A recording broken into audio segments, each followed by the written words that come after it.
So a very young couple, I believe like 20 years old, 20, mom's 20 and dad might be like 21, 22. So they came in for enrollment.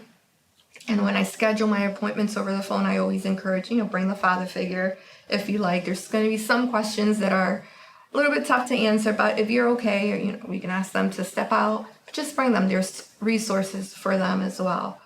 And so, as a teenager, she just graduated high school.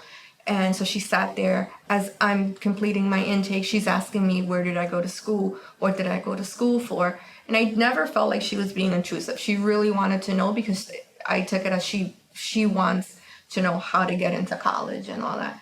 So as soon as I stopped, I was done with the intake questions. I transitioned into, we had a conversation.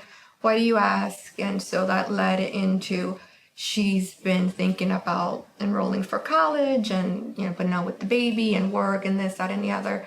So I informed her about online learning. She had no idea. I informed her about financial aid and all those resources.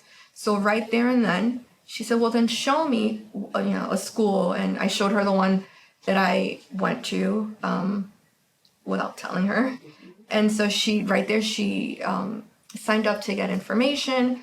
Like a week later, she's like, oh, I think I'm registering. I'm sending in all my financial aid paperwork.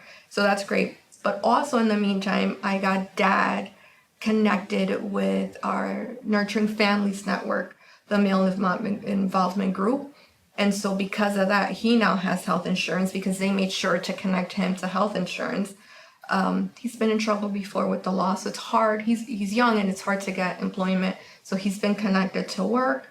So things like that, people that need help, want help. So it's exciting to offer all these services. And so I was like, oh my God, this is it. Their life can completely change. And because of these, 3 or 4 connections, they're on their way.